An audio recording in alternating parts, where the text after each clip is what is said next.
Great to see you all. So my first joke was going to be, this is probably nothing, it's really funny, it's about when I got cancer when I was pregnant.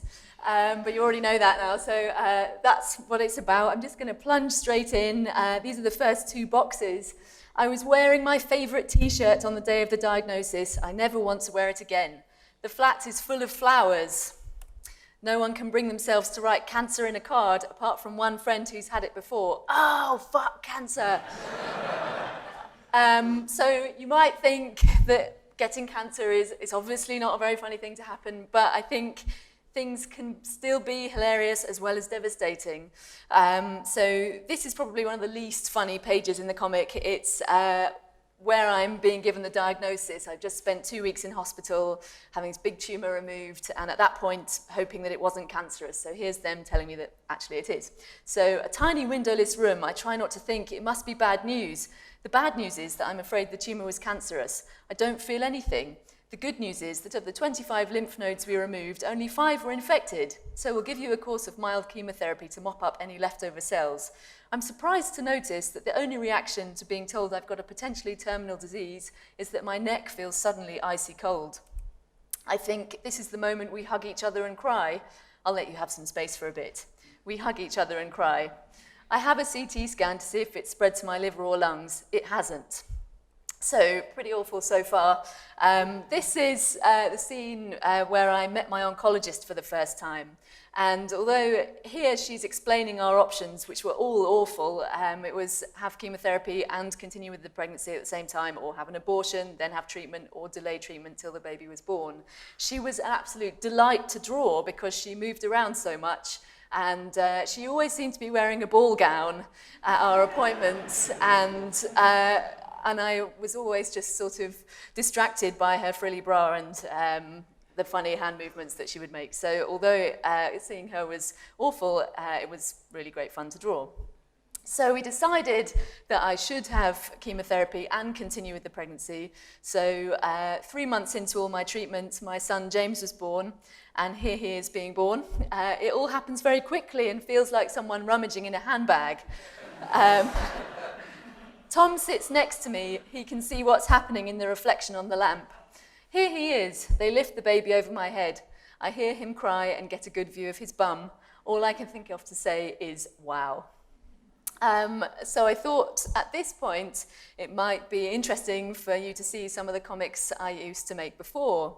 So this is one about 2 characters, one giving another a present. So my work was inspired by life and funny things that happen in life before, but I'd never really written directly autobiographically. I'd never done a diary comic until this point because life didn't really seem interesting enough, but now suddenly it was pretty interesting. But this is a comic, something more sort of mundane, about something more mundane. So, oh, what is it? What is it? Guess. Cushion, baked potato, guinea pig? Nope, nope, nope. Boiled ham? Nope. Aubergine? Travel pillow? Bag of flour? Nope. I can't guess. Tell me. No, that would ruin the surprise. Is it a brain? No. An artisan loaf? No. Giant peanut? Whale's tongue? Nope. Kryptonite? Extreme weather sleeping bag? Inflatable armchair? No. So if you want to find out what it is, the rest of the comic's on my website.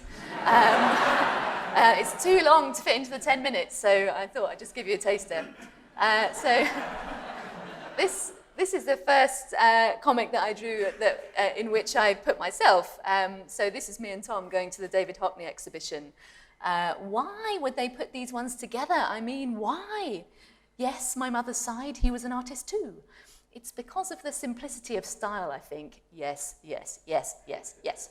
So that was really funny, just going around the Hockney exhibition, listening to what everybody thought about his art. The rest of that is on my website as well. So this is a strip I made about going to a yoga class in Stoke Newington Women's Gym. So, let your eyeballs be heavy. Does anyone have a silver Audi? It's blocking the gate. My doctor says I've got hamstrings to die for. Some people are really pa, pa, pa, but you are much more So health stuff, I always thought was funny, alternative health. So I really got into that when I was ill, making fun of all that stuff. So this, I can't actually remember what this next slide is. It's completely black. So I think it's an animation.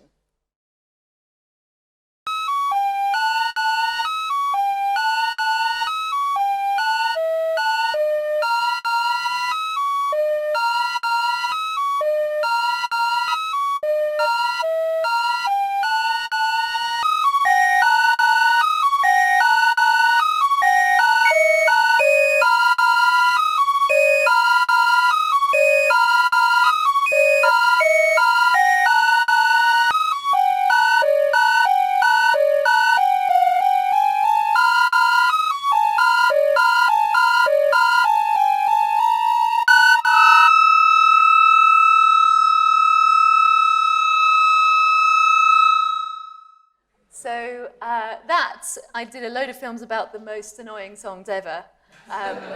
There's a few more of those online if you like that one. Okay, so here I am starting to draw the comic. And lots of people ask if writing the comic was cathartic, and it kind of felt like the opposite of cathartic. Because while I was writing and drawing, I wasn't thinking about how frightened I was. So I think that's why I wanted to do it so much of the time, so I didn't have to think about the situation that I suddenly found myself in. I also think that comics are really great for describing things that are too difficult to put into words. So here, when I'm feeling like I'm on the edge of having a breakdown, rather than draw myself having a breakdown, I drew myself eating some crisps. And yes, so this is another reason why I made it, was to have something to do in hospital, because I was suddenly there 3 days a week. It was like having a really rubbish part-time job. So here's me enjoying the aircon and the desk in the chemo ward. So I appreciate the aircon and get on with some work. You could almost imagine I'm hot desking in a trendy office. Mum arrives and immediately falls asleep on the bed next to me. Gentle snoring, a little less like hot desking.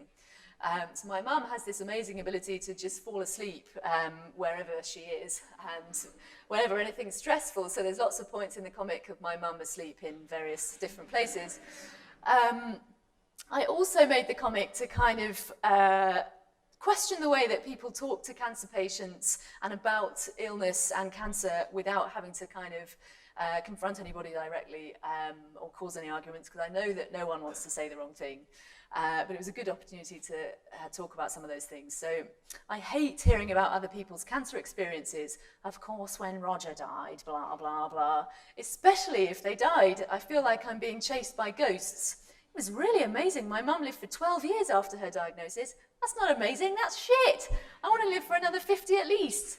None of these people relate to me, so I don't want to know. And do you have to pay for parking at hospital? Yup, we did too, so annoying.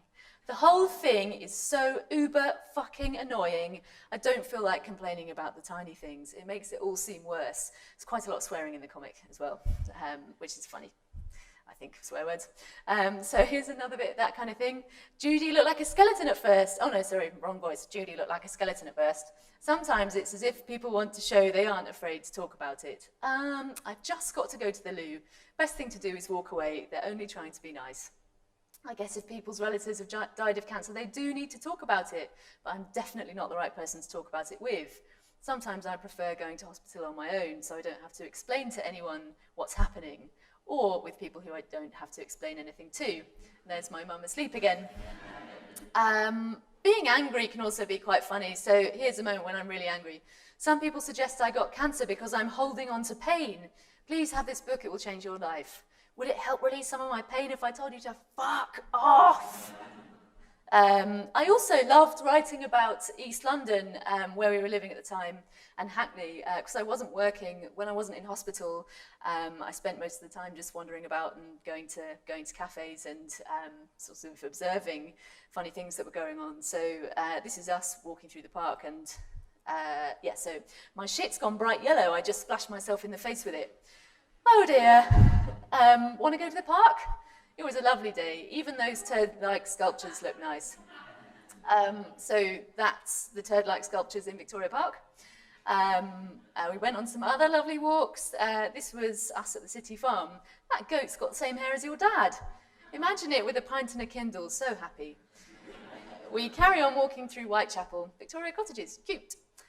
So this is another time. Yep, one morning, Tom's mum looks after James and we go to the veg shop. It feels like we're on a date. It's a treat to be out together, just the two of us. There's some kind of music video being filmed in the street. Two-person space hoppers and men waiting around in droopy chicken suits. Eek, embarrassing. The tramps look unimpressed. Oh, I hate myself. I want to tell the tramps I'm not like these people. But you are just like these people. And another lot of trendy, funny people. Past a load of hackney types on the way to meet my friend Cheska. Do you girls want to hear what's been my day's biggest tune? Take an ear each and have a little boogie, man. Lots of hot young people standing the outside of a dark grey pub and carrying planks. That's Barth's story on Broadway Market. A French girl whinging. I was always the one never celebrating, never invited. Boys talking about making an augmented reality app for Vaseline. Gonna blow everything else out of the water. A piss tramp tells me I've got a nice... Oh, no, that's a different bit. A piss tramp tells me to have a nice day. I will, thanks, you too. There's another bit where a piss tramp tells me I've got a nice bum. Oh, it's gone red. Hold on. I just want to finish on one thing. Red light. So this is a poem that I wrote about expensive health food in health food shops. And I actually wrote it before I started making this comic, before I got ill. But I didn't really have anywhere to use it. So... now is the perfect time to use it for something, so I stuck it in the comic. So I try not to spend too much time in expensive health food shops. A while ago, I wrote a poem about all the stuff you can buy in them. It went, pak choi, pui, chai, yerba mate, corn pie, goji, acai, ayurveda, hopi ear candle, weleda, blue-green algae, Burton tang, oolong, oli, ylang ylang, agar, citronella, tea pig, arnica, chlorella, Dr. Hauschka, spirulina, rice cake, provamel, verbena, flapjack, porridge, pomegranate, raisins, water, rooibos date, cashew butter, fruit-grain cheese, buckwheat, barley, pinto pea, mahi-mahi, psyllium husk, umeboshi plum, white musk. I couldn't think of an ending and still bought quite a lot of it. So I'll stop there. Thanks very much, everybody.